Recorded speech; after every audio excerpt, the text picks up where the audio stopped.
আসসালামু আলাইকুম। আমরা আসছি নৌকা ভ্রমণে চলে আসছি নৌহাসপল্লী। গাজীপুর জেলা শহর 25 কিলোমিটার দূরত্বে পিরোজবাড়ি গ্রামে অবস্থিত নৌহাসপল্লী। নৌকা থেকে ধারণকৃত একটি ছবি, যা ছোটবেলার কথা মনে পড়ে যায়। ছোটবেলায় এরকমভাবে আমরাও খেলতাম। তো আমরা এখন নৌহাসপল্লীতে ঢুকবো। ঢোকার সাথে সাথে কিছু ছবি তুলে নিলাম, ঘাটাঘাট কিছু ছবি নিয়ে নিলাম। ছবি নেওয়ার পরে আমরা আস্তে আস্তে সামনের দিকে এগোবো।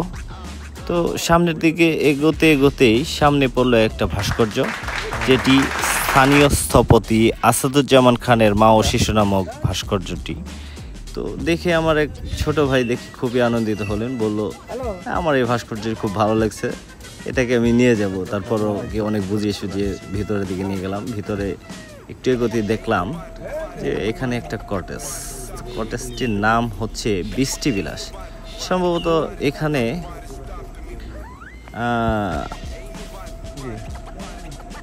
হুমায়ুন আহমেদ সময় কাটাতেন।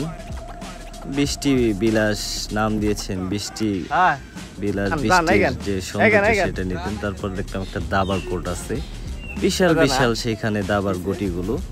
তো সংঘবদ্ধভাবে সবাই আমরা ঘুরিয়ে এদিক সেদিক যে যার মতো ছুটোছুটি করে দেখতে লাগলাম। জায়গাটা বেশ বড় সড়ই। তো এখানে অনেক দৃষ্টিনন্দন জিনিস আছে, আপনারা যদি আসেন তাহলে দেখতে পাবেন। তো বৃষ্টি বিলাস এই জায়গাটাতে আপনি চাইলে কিছুক্ষণ বসে রেস্ট করতে পারবেন। এখানে কফি টফি খাওয়ার হালকা ক্যান্টিনের যে সুব্যবস্থাটা সেটা আপনি এখানে পেয়ে যাবেন। তো এখান থেকে বের হয়ে আমরা একটু সামনের দিকে এগোচ্ছি।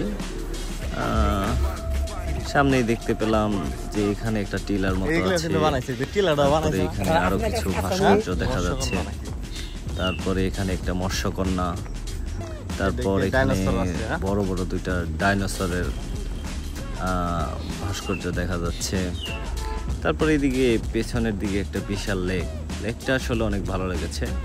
এখানে বসে থাকার জন্য বা আড্ডা দেওয়ার জন্য সুন্দর একটা জায়গা।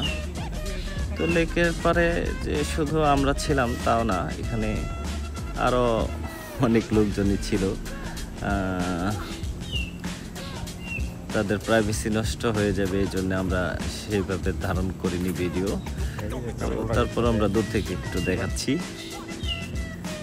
তারপর আবার ছবি তুলে আমরা সেখান থেকে চলে আসলাম। তারপরে বিকেলের সৌন্দর্য শুরু হলো।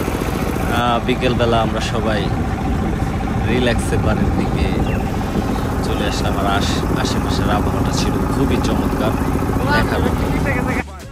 চারিদিকে যতটুকু চোখ যায় শুধু সবুজ আর সবুজ। তারপর আমরা হয়ে গেল আমাদের ডিজে পার্টি শুরু রাতের বেলা। ডিজে পার্টি করতে আমরা বাড়ির দিকে চলে আসলাম।